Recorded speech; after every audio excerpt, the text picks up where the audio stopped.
Comenzamos. Hola, bienvenidos. El día de hoy en- tendrá lugar un debate sobre tres problemáticas ambientales fundamentales. Primero tendremos a Laura Sofía Luna explicándonos sobre la capa de ozono. Posteriormente tendremos a Sebastián Díaz hablando sobre el efecto invernadero. Y por último tendrán a mi persona, María Camila Gualtero, hablando sobre la lluvia ácida.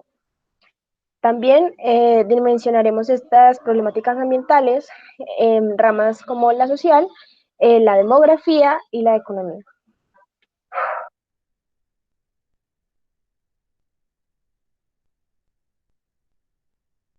Bueno, entonces comenzamos. Nuestra primera pregunta del debate es, explica brevemente las causas y consecuencias del problema ambiental que investigaste. Entonces tenemos a Laura Sofía Luna con la capa de ozono. Laura, por favor.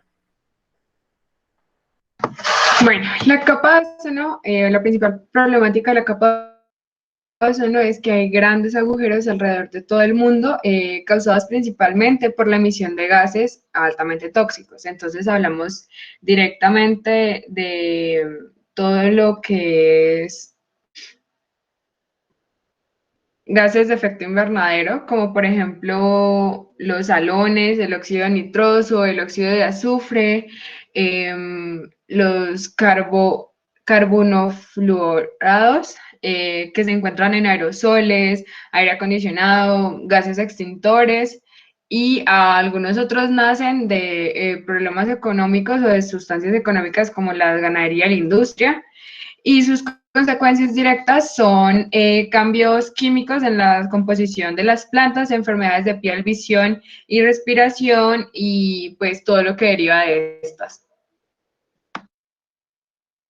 Ahora con la misma pregunta tenemos a María Camila Gualtero, lluvia ácida.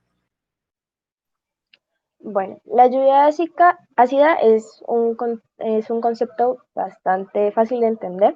Se trata de la elevación de los niveles de nitrato y sulfato en el aire. Sin embargo, la verdadera repercusión de este fenómeno no es el aire como tal, sino cuando estas precipitaciones llegan al ambiente terrestre. ¿Por qué? Porque esto genera que los suelos se debiliten y no cumplan con su actividad enzimática de la manera correcta.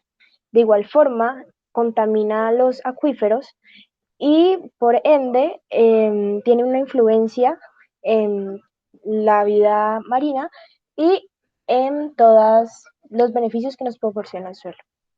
Cabe resaltar que tiene una peculiaridad bastante amplia en cuanto a sus causas. ¿Por qué? Porque podemos denotar una causa natural, que sería la descomposición vegetal y la erosión volcánica, pero la que más influye en esta problemática es la acción antrópica con la influencia de combustibles fósiles, a partir, por ejemplo, de las combustiones que generan los vehículos y que generan las empresas. Ahora yo con el efecto invernadero. Y bueno, tenemos que el efecto invernadero es causado por los gases GI, gases de efecto invernadero, que son el vapor de agua, el óxido nitroso y el CO2 principalmente. Entonces, estos gases lo que hacen es que absorben la luz del sol y utilizan simplemente el infrarrojo. Este infrarrojo lo que hace es que excita sus átomos de tal manera que el calor se mantiene en la atmósfera. Entonces, lo que hace es que ahora ya pasamos de unos menos 15 grados de temperatura media que tendríamos en el medio ambiente si no estuvieran estos gases en la estratosfera a 18 a 15 grados de temperatura. Bueno, entonces estas serían las causas. Y en cuanto a las consecuencias, pues básicamente es que se puede dar la vida en la Tierra. El problema es cuando ya se va a más y cuando estos gases comienzan a aumentar de una manera desproporcionada, que comienzan a pasar lo que serían las inundaciones, las desertificaciones y el deshielo, que es muy malo el deshielo, principalmente porque cuando los glaciares caen, todos aquellos gases que tenían contenidos durante tantos millones de años, que también son GI, se acumulan también en la capa de ozono, en la estratosfera. Continuamos ahora con la segunda pregunta, que dice así. Luego de escucharse, expliquen cómo se relacionan estos problemas ambientales con el derecho a una alimentación sana y suficiente. Recuerden que son 2 minutos por intervención. Comenzamos con Laura Sofía Luna, capa de ozono. Bueno, pues resulta que una de las principales consecuencias de la destrucción de la capa de ozono es que entra mucha más radiación UV a la Tierra. Esto afecta directamente a los campos de cultivo y obviamente en general el medio ambiente. Las zonas de cultivo muchas veces las plantas, como le dije al inicio, cambian su composición química al tener mucha más radiación solar de la que necesitan para hacer su fotosíntesis, logrando así que pues muchos de los alimentos que consumimos tengan más o menos proteínas o otras sustancias distintas a las que nosotros necesitamos consumir. En cuanto al medio ambiente, obviamente los procesos de ciclos normales no se hacen de la misma manera y ocurre también todo lo que desenlaza al cambio climático, que es otra problemática ambiental que va directamente conectada a los agujeros en la capa de ozono. Entonces hablamos ya de relaciones en cadena con otras problemáticas. Continuamos entonces con María Camila Gualtero, lluvia ácida. Bueno, básicamente la lluvia ácida lo que genera en cuestiones de alimentación sana es una cadena en decadencia. Empecemos por el suelo. Cuando esta lluvia cae, lo que hace es que aumenta la absorción de aluminio y por eso es que se contaminan los acuíferos. Entonces, primero, no vamos a tener suelos aptos para el cultivo de alimentos en buen estado para alimentar a la población. Aparte de ello, los productos marítimos, considerando que se contaminan los acuíferos, tampoco van a ser del todo saludables. Y en tercer lugar, podemos apreciar que todos aquellos, entrando un poco en esta cuestión de la ganadería, todos aquellos productos que consumimos que tienen como principal alimento los vegetales y todas estas cuestiones que se pueden cultivar en la tierra, entonces también van a ser productos que van a entrar en decadencia. Por ende, digamos que a grosso modo, todas las particularidades alimenticias, todos los lugares de donde los seres humanos podemos obtener alimento, van a entrar en un círculo vicioso de decadencia, porque si cae uno, básicamente van cayendo todos. Gracias.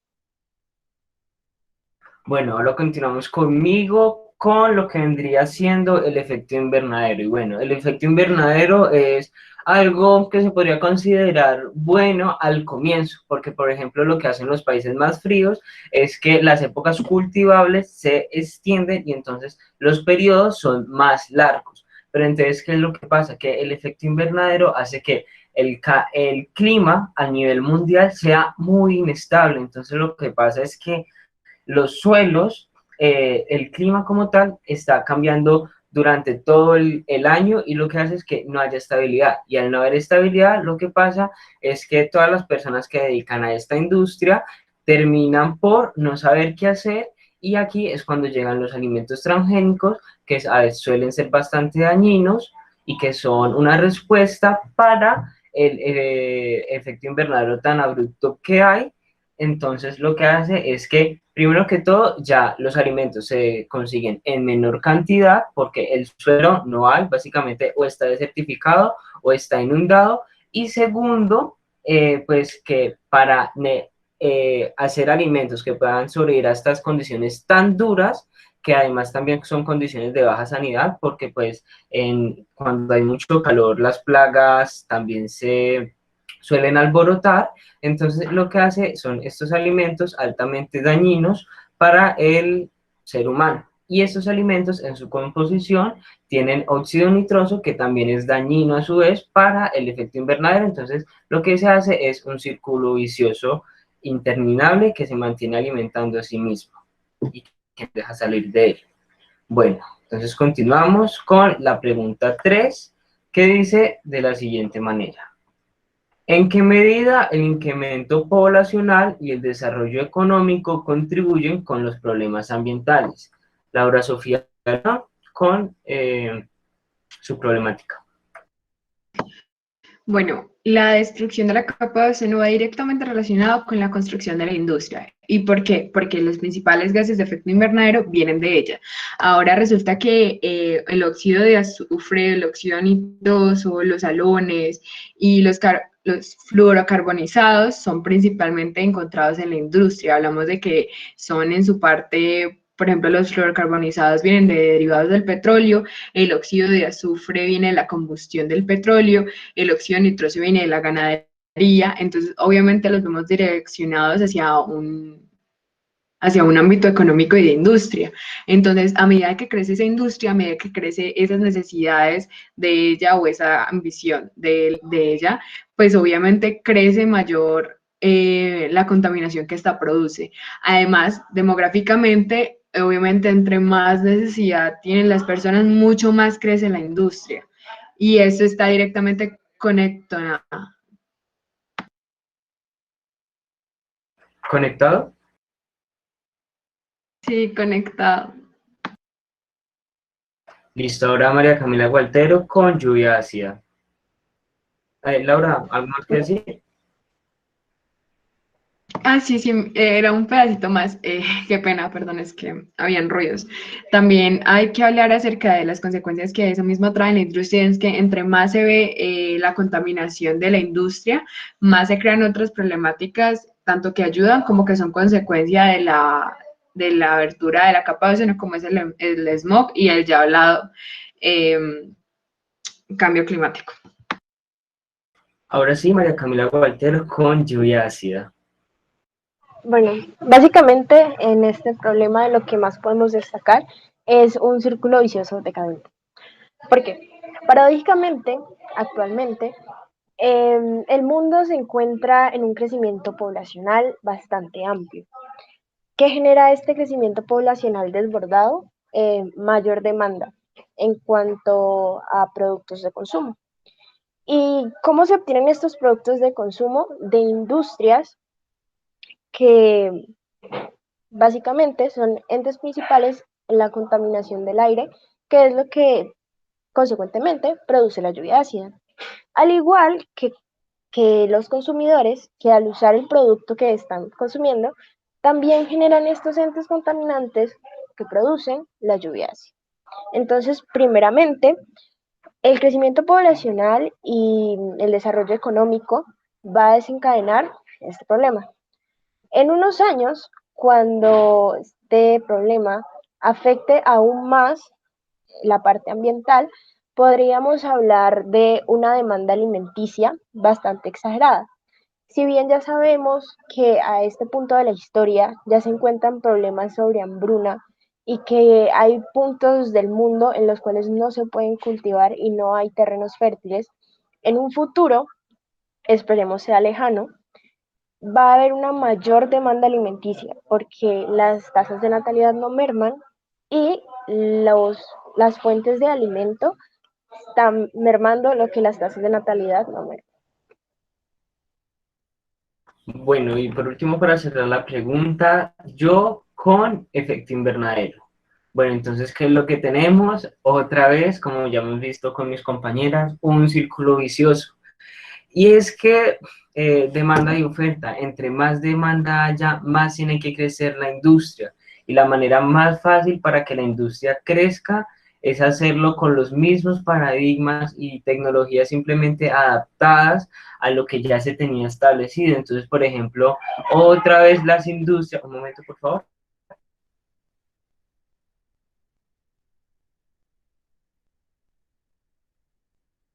Bueno, entonces perdón, continuando, entonces con el círculo vicioso, la industria lo que hace es que crece, crece y crece bajo unos parámetros bastante nocivos, se sigue utilizando el petróleo, se siguen utilizando los fluorocarbonados, toda esta clase de compuestos que lo que hacen es dañar, aumentar los gases de efecto invernadero. Entonces, como la industria crece de una manera mal enfocada, porque lo que le importa no es satisfacer a futuro, pensar a futuro, innovar, sino simplemente hacerlo más rápido, mayor producción. Entonces aquí lo que se está buscando es una efectividad inmediata y esa inmediatez es lo que no permite que se lleguen a soluciones realmente satisfactorias. Y esto pues va de la mano a que cada vez hay más personas y más personas, necesitamos más industria, y industria que es dañina para que aumenta el efecto invernadero, y además de ello le sumamos a esta tendencia capitalista de inventar necesidades que realmente no son existentes. Entonces, como vemos, todos esos factores convergen de tal forma que lo que hacen es que resultan en eh, emisiones de CO2, de ácido nitroso, de vapor de agua exageradamente altas y peor aún, de fluorocarbonados. Entonces, así es como finalizo. Ahora continuamos con, si alguien tiene alguna aportación, ¿no? Bueno, entonces continuamos con la pregunta número 4, que dice la siguiente forma. Finalmente, identifica cuáles de los problemas ambientales afectan a la ciudad de Cali. Cada uno, la ciudad de Cali. Ahora, por favor, Laura Sofía Luna con capa de ozono.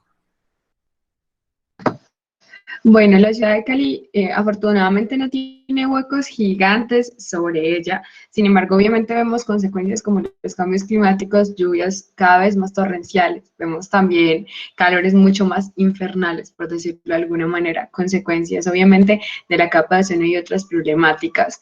Sin embargo, hemos visto que en Cali, a pesar de no ser directamente afectados, se han visto muchas campañas para poder informar acerca de esta problemática.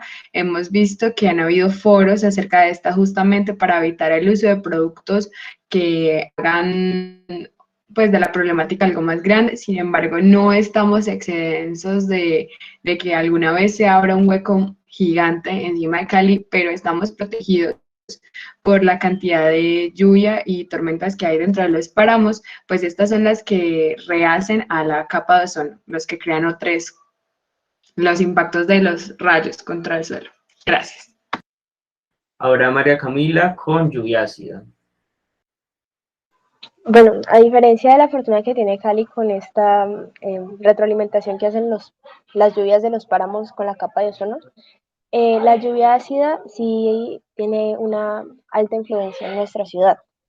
Entonces podemos empezar porque Cali ha tenido un gran crecimiento económico, lo que es efecto de un gran crecimiento poblacional y por ende las emisiones de combustibles fósiles han elevado exorbitantemente. Esto es algo muy curioso en nuestra ciudad porque en cuanto a la concentración de nitratos y sulfatos, no se puede decir mucho. De hecho, estamos en los estándares normales que exige el DACMA, pero si vamos a revisar el pH, se encuentra demasiado elevado en cuestiones de acidez.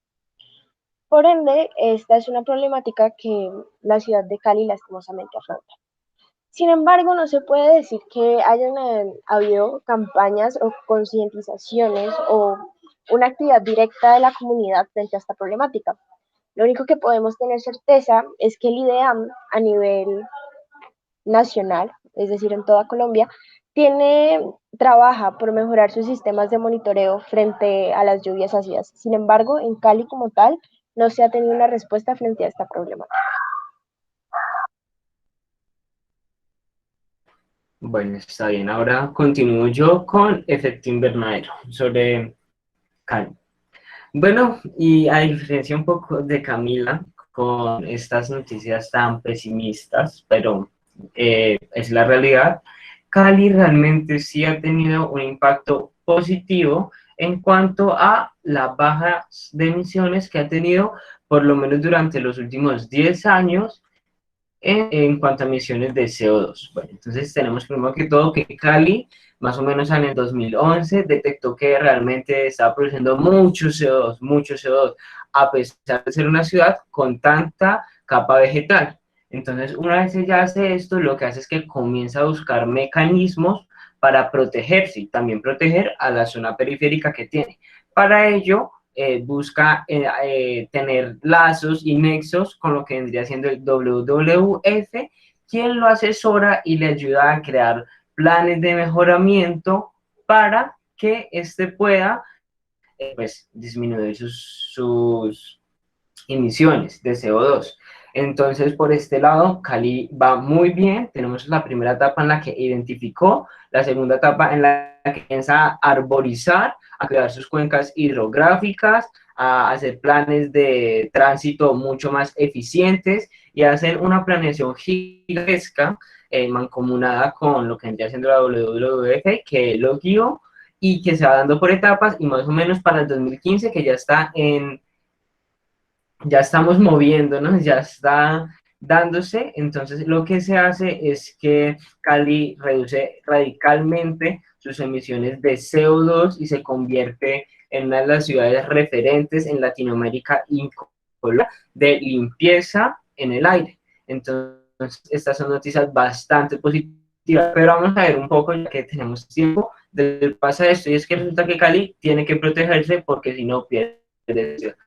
Como Cali viene de muchas hidroeléctricas y pues de eso se impulsa gran parte del sector público y privado, pues tiene que proteger el territorio para que sí se mantenga en constante flujo. Entonces ahora no es un círculo nocivo, no es un círculo vicioso, ya nos rehabilitamos. Entonces, este lado, una noticia buena dentro de este montón de datos pesimistas. Cali lo está logrando bien, lo está haciendo bien, y aunque sea por un motivo económico, eh, parece que por fin economía, política y ambiente se están viendo positivamente.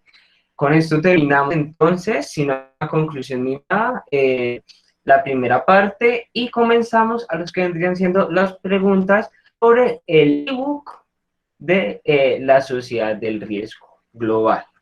Entonces, tenemos primero a Laura Sofía Luna Daza con la pregunta número 5. ¿Estoy bien? 7, ¿cierto? 6, 6. Con la pregunta número 6, que dice lo siguiente. Explique las dos interpretaciones que hace la postura real. La 7, perdón. La 7 dice, explique, esa era la mía, me estaba asustando.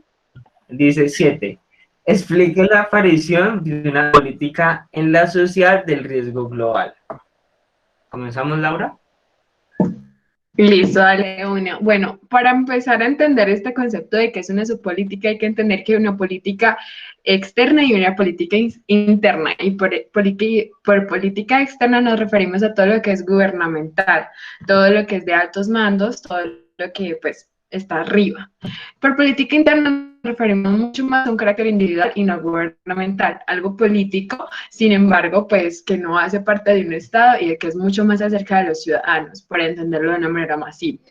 Dicho esto, dentro de una sociedad de riesgo o dentro de un problema de riesgo, en este caso ambiental, obviamente se crearon muchas organizaciones de políticas internas, como son pues lo que había explicado, las no gubernamentales, entre ellas Greenpeace y otras, que lo que hacen es, pues, ayudar a que esas problemáticas se arreglen y pues también ayudar al pueblo a que de alguna manera no se preocupen.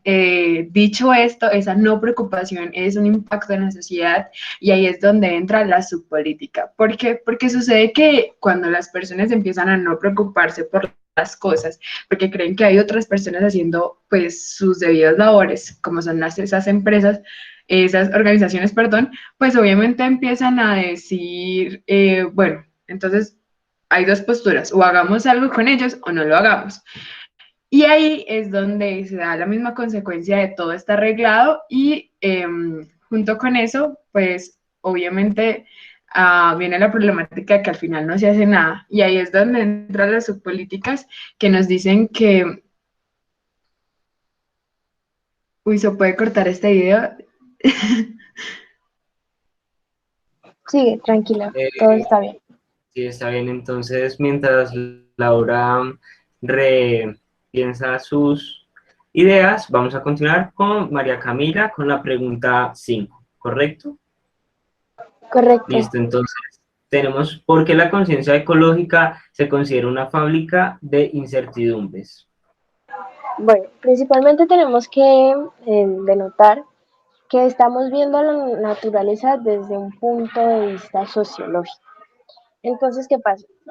En este sistema, la naturaleza no es vista como la naturaleza en sí misma, sino que la naturaleza se vuelve un concepto social y un concepto cultural, en el que no demanda importancia por ser la naturaleza en sí misma, sino que demanda importancia por ser este concepto necesario para la sostenibilidad de la sociedad.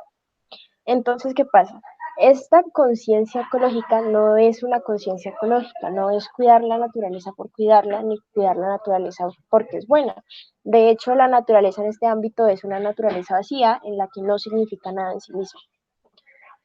Lo que sí se busca es que la naturaleza, como concepto cultural, genera un beneficio para que esté en riesgo, significa un riesgo para. Entonces de aquí nacen todas estas incertidumbres y esta necesidad de cuidarlo. De aquí nace el riesgo, el estado de peligro y el efecto colateral. Y de aquí nace esta como necesidad de cuidarlo. Por último, podemos denotar que en esta cuestión se genera un fenómeno bastante interesante y es que en un principio no adaptaba la política como tal y ahora sí lo hace. ¿Y por qué? Es que si vemos a la naturaleza en sí misma, no tendría nada que ver con la política, es decir, son temas externos. Manejar el país, la organización social, por un lado, y la belleza y autonomía de la naturaleza parecen ser temas muy distantes. Sin embargo, cuando entramos en el campo de la sociología y empezamos a ver la naturaleza desde este punto de concepto cultural, la naturaleza ya no es en sí misma, sino que es un bien común y va a generar que las personas se unan porque se está atacando un beneficio propio. Entonces, van a generarse políticas nacionales, políticas locales, como las que hablaba anteriormente Luna, pero también se van a generar políticas globales. Entonces, se va a ver como unión de los países por todas estas cuestiones. Entonces, básicamente, pasamos de que la política en la naturaleza fuesen casos aislados a que sean supremamente aliadas. Y empezamos a desvalorizar a la naturaleza y a resumirla en un simple concepto que genera beneficio. Gracias. Listo, ahora retomamos con Laura Sofía. Pregunta. Bueno, continuando y dando cierre a la pregunta 7, una vez es visible la política interna, todas las acciones no gubernamentales que hacen estas asociaciones, las políticas gubernamentales y de los estados, obviamente pierden credibilidad y eso hace que los ciudadanos piensen o asuman que es mucho más fácil crear un vínculo jurídico directamente con las políticas internas, o sea, con las subpolíticas, con las organizaciones que están aparte del Estado. Y es así como la subpolítica entra a esta sociedad de riesgo, creando un vínculo entre los ciudadanos y dando la imagen de que se puede mejorar siendo mucho más cercanos a algo más pequeño y menos, pues por decirlo así, menos dirigido por otras personas y mucho más cercano a ellos, donde puedan hacer otro tipo de acciones dentro de los marcos políticos, obviamente, como sería, por ejemplo, las marchas patrocinadas por estas grandes organizaciones. Y esa es una muestra de su política dentro de esta sociedad de riesgo. Gracias. Bueno, y ahora mi pregunta, que es la pregunta número 6, que dice, explica las dos interpretaciones que hace la postura realista y constructivista sobre la sociedad del riesgo global. Bueno, entonces vamos a comenzar a explicarlas y entonces tenemos que, para entender la sociedad del riesgo global, tenemos dos caminos. Uno de ellos, que podría ser la realista y la constructivista. La realista se centra específicamente en analizar la influencia del hombre, las problemáticas que ha creado, como su total objeto de estudio y cómo estas, pues a su vez, van influyendo en la vida de todos en general. Un ejemplo que con el que podemos comprender es cuando ocurrió el incidente de Chernobyl y entonces toda Europa se tuvo que amoldar a ciertos requerimientos. Otro ejemplo sería la pandemia. Un virus que entonces ya afecta a todos, a todo el mundo. Es una problemática y afecta a todos, pero el eje de enfoque, el de estudio, se centra en la problemática como tal. estamos mirando es a ella y sus efectos. Ahora tenemos el punto de vista constructivista. Este punto de vista ya se centra más principalmente en la sociedad como productora y como agente y actor activo de las problemáticas. Entonces ahora ya no solo las problemáticas se meten en un panorama, sino que el panorama es social, es activo dentro de estas políticas y entonces llega la política y no es algo externo y separado de lo social, sino que están juntos. En la otra también estaban juntos, pero mirábamos era solamente la parte ambiental, temática. Ahora miramos ambiente y sociedad. Se podría decir que es un poco más completa, aunque no, las dos se complementan, pero bueno. Entonces, esta que mira más que toda la sociedad también analiza entonces lo que serían los medios de comunicación, cómo se muestra la información, que hay información que es científica, información profana, que es la que, digamos, se comparten por las cadenas de WhatsApp, que dice que va a explotar un volcán o que los suelos se están contaminando, toda esa información que siempre tiene un bulo dentro de esa clase es la información profana. Y entonces, como una de las problemáticas ya se envolvió en este panorama, se estudia es el panorama y no tanto la problemática. Sin embargo, ambos la estudian, uno desde un enfoque un poco más científico y otro desde un enfoque más social. Una frase muy que realmente me ayudó mucho a comprenderlo era, el punto de vista realista, la sociedad del riesgo global, haciendo enfoque en riesgo global, y la constructivista, entonces, ya es sociedad, haciendo enfoque en la sociedad del riesgo global. Estas connotaciones lingüísticamente ayudan a comprender en una sola frase, en el propio título del tema, de qué es que va cada una, y que realmente cuando se estudian a fondo y cuando se comprenden, estas dos no chocan, no están diciendo esta muy por este lado y esta muy por el otro, sino que más bien se complementan. Ellas están unidas y cada una se estudia dentro de la otra. Ahora con esto damos fin al debate. ¿Alguna quiere decir algo, Camila, por favor?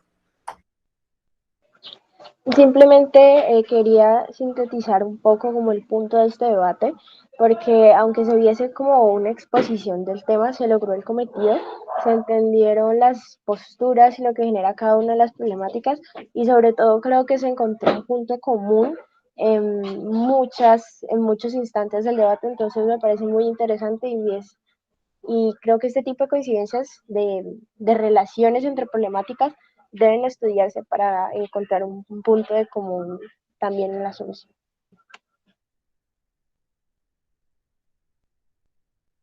Listo, entonces muchas gracias a todos, muchas gracias a los que nos vieron, espero hayamos sido muy claro. Hasta la próxima. Laura, despídase. Despídanse todos. Chao. Hasta el próximo podcast. Pero hablando, Luna, para que aparezcas. Chao, adiós. Chao. Goodbye.